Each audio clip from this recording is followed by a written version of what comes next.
Video game history is interesting to me. It's always been interesting to me. We naturally gravitate towards understanding our hobbies, but for me, going back and learning about video game history is the equivalent of searching a cave or trying to find a lost, forgotten civilization. Occasionally we find artifacts, and occasionally we connect the dots about how things evolved, and that's why I love doing this every single day. One day, my son asked me an interesting question.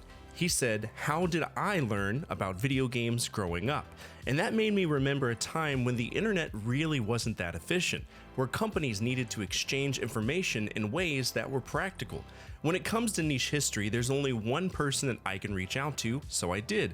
His name is Tesseract, and he's a great personal friend of mine. His YouTube and Twitch information will be down below. Humans are interesting. We obsess over the ability to control things we can't control. And because of that, one of the most important aspects of a society is the ability to transmit information. There's that old adage, knowledge is power, and trust me, that's more than just a Schoolhouse Rock slogan. It's genuinely true. To have knowledge, to create a method of transmitting knowledge, and then capitalizing on said method, are all parts of a process that takes years to figure out. Before my time, the radio was used quite extensively. Everyone had one. Forte would have you believe that I used carrier pigeons, but come on, man, I'm only 45. That said, in the 70s, there were only a handful of ways to tell people about things. The main methods were radio, television, and print medium. Radio ads were cheap, but for video games it didn't make much sense because gaming is a visual experience. Television ads were expensive. Only the most successful companies could afford to take an ad out, which leaves us with print medium. Paper is cheap, and with a successful subscription model, you could make bank with it. Which is exactly what Nintendo did with Nintendo Power, but it wasn't their first attempt at this. And you all know me, I'm not going to skip a major part of history if I can avoid it, so for the purpose of this episode, we're going to cover the American project that predated Nintendo Power, the Nintendo Fun Club News, which ran from 1987 to 1988. It was a bi-monthly newsletter that cost $2.50. Let's take a look at it, discuss the sections, and just have fun with it. It's interesting to see these newsletters because the format would kind of remain the same to some capacity. We'll tackle each little publication on its own, as each Nintendo Power episode is going to be a tad bit longer. Let's begin. On the front cover was our major section, Prez Says, which was a column written by Howard Phillips. He's his own little oddity. He was known for wearing nifty bow ties and entered the game industry by painting boats. That was his first job, and eventually he was picked up by Nintendo of America to work at a warehouse. As time went on, he eventually nabbed this cool job known as a game evaluator, a key component in the early years of what was known as quality assurance, and in some ways, a face of the company that didn't involve a mascot. Game evaluators and even the help guide members, they were a big deal.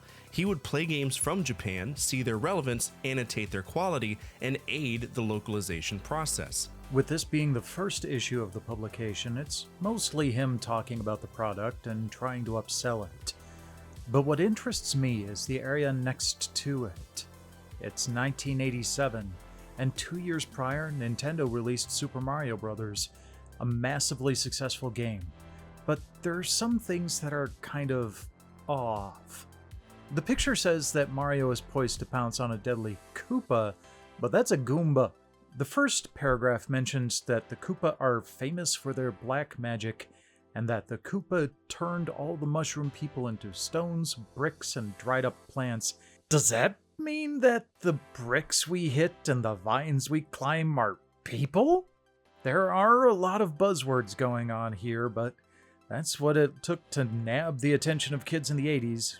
We were so used to Atari having bleeps and bloops and dots representing warriors of legend, so we trusted these ads. They were our portal into a new adventure. Page 2 covers 2 more games. The first is Excitebike, where they discuss a key component of what made Excitebike unique, the track designer. I've never personally created a track, but my kids have, and they loved it. It offered replayability, and it allows them to challenge each other. The second game is Hogan's Alley, a Zapper game. Speaking of the Zapper, Nintendo claims that in comparison to other light guns of the era, it's accurate to a fraction of an inch. But I'll be honest with you, other light guns were doing just fine. Sega's Periscope worked wonderfully, as did Killer Shark, both of them being arcade games, so I don't really know why they mentioned it. Also, they apparently put a bunch of kids up against police officers in a contest, and I challenge you to just, for a moment, imagine the absurdity of that competition. I love it. Page 3 discusses a special event, the Super Mario-a-thon. It featured some folks we knew of back in the 80s, Justine Bateman from Family Ties, and even a young Will Wheaton coming off his Stand By Me high. You know, I wonder if Nintendo still has this soulless, creepy Mario costume. Maybe it's in Charles Martinet's closet. But hey, contests were a big deal when it came to promoting video games, and for the most part, Nintendo led the charge for it.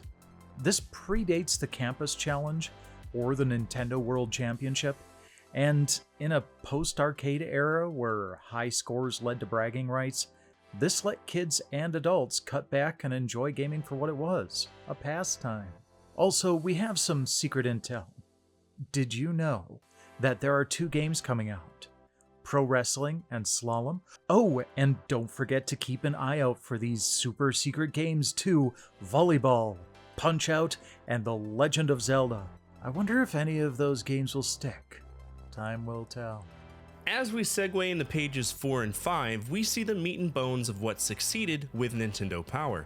They fostered a community by allowing people to provide their scores. They actively encouraged people to. Can you imagine having such an awesome score that you ended up in the Nintendo Fun Club? This is the first iteration of this. Basically, you would take a picture of your top score, preferably with a 35mm camera, and mail it to Washington, and if you were the best of the best, your name would forever be documented in Nintendo history. By the way, I did reach out to Howard Phillips for a Legends interview. Fingers crossed he responds. I think it would be dope to talk to him. I envy him, being surrounded by something he's passionate about and being paid a steady income for it. Sign me up. As we move to page 5, we see 2 very interesting portions. The first is the mailbag. One of the more powerful tools you can use to connect with your audience is to respond to their mail. A kid took the time to write about how they felt playing these games, or to simply ask questions, and that's something I incorporate to this day on my channel. If you take the time to comment on a video, whether it's nice or not, you will get a response from me. It's the least I can do. But the second portion to me is the most important and significant part of this newsletter, the Pros Corner, a section dedicated to providing insider tricks from the pros. That alone to me, and to many others, was the bread and butter of Nintendo Power, and we could count on Nintendo giving us these tricks. But what tricks do they mention? Well, we are told that if we hold down the B button, we can run faster as Mario.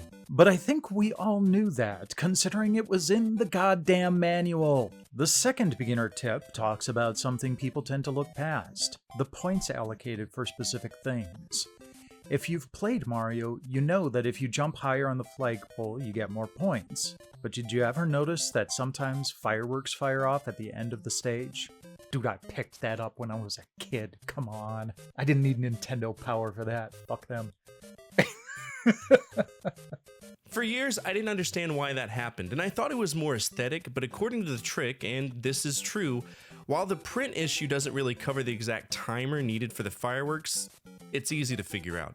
As long as the timer ends with either 1, 3, or 6, you'll get the fireworks, and each are worth 500 points. Pretty nifty, but I never played Mario for points, I played to beat it. Which brings me to the next tip. The issue mentions when you come to World 1-2, there is a way you can enter Worlds 2, 3, and 4. This is the infamous Warp Zone, and it's something that I used quite often as a kid. Even as an adult, I used it because I didn't have the option to use save states. So, where are these elusive warp zones? The first is in level 1-2. The easiest way to get to it is to get to the platforms that move near the end of the stage and ride one to the top. Then hop over to the very top of the stage. Run to the end, making sure to stay up there, and you'll come across your first set of 3 pipes. The second and third warp zones are located in stage 4-2. If you only want to go to level 5, it can be found the same way it's found in level 1-2. But to get to stages 6, 7, and 8, you need to hit this particular box, which spawns a vine we can climb. There's also a tip for how to scoot under boxes, which you can practice in 1-2 if you like. Just run, then push down, and you'll notice that you slide a little bit. It's a nifty trick to move a little bit farther. We also have brief tips on Hogan's Alley. Supposedly you can pull the trigger and then shoot the target. Yeah, I guess that would work. Hogan's Alley isn't like a duck hunt. We aren't limited to ammunition, we're limited to time. So if you wanted to take advantage of the programming for an extra millisecond to identify the target, that technically would work. What about Excite Bike? They make a few claims. The first is if we fall down, we press A to run back to our bike quickly. I actually figured that one out on my own as a kid. Balancing it for landing, that's kind of self-explanatory, but the third trick, that's what's interesting. It states if you're racing against another rider in a particularly close heat, you can be sneaky and knock him down. Filthy! Absolutely filthy, and I love it! Also, look at that little minus world shoutout. That's a glitch that happens when you do a very specific trick I've never managed to figure out how to do. It's in World 1-2, and if you jump at a certain point and make your way to the right, you can go to World -1, which technically is World 36-1 or 24-1 in hexadecimal, but it doesn't show the 36 or 24. I'm going to try to do it, but there's no guarantee I'm going to be able to snag footage of this. Alright, I'm actually trying this on RetroArch. It's a back jump, but you can't take out that other brick or else you goof it up. I'm trying to do this for... Oh! Oh, shit! Well, fuck me. Well, this is minus world. Back to the script, I guess. That didn't take long. Which brings us to the back page of this first issue of Nintendo Fun Club News, where yet again the power of the high score is brought to life through a cross-reference with another periodical published by the Amusement Player Association. In some ways, it was the arcade version of Nintendo Power, except it focused on pinball, arcade games, and other forms of amusement. Finally, to wrap it all up, we have Nintendo plugging their How to Win books. I wonder how many kids owned these, or even used the score pads. That would be a sight to behold, finding a score pad, seeing some kid's score from the 80s, and then beating it, writing your score and returning it to the sender. That would be evil. Oh man, that would be so much fun. But that's enough for today. Do you remember reading this newsletter? If so, feel free to tell us down below in the comments. These moments in gaming history are so incredibly important, and I'm glad to be able to share them with you today. If you made it to the end of this video, you're already home with the community. We're a group of gaming preservationists who just love remembering a time when life was just a little bit easier to live. And we're actively climbing towards our 8,000 subscriber milestone, and I would love for you to be a part of that. Finally, the single most important thing you can do for me is to hit that thumbs up button, as it directly impacts the visibility of the videos and the projects that I work on every single day. As always, from my family to your family, good energy, good vibes, Fortefyre out.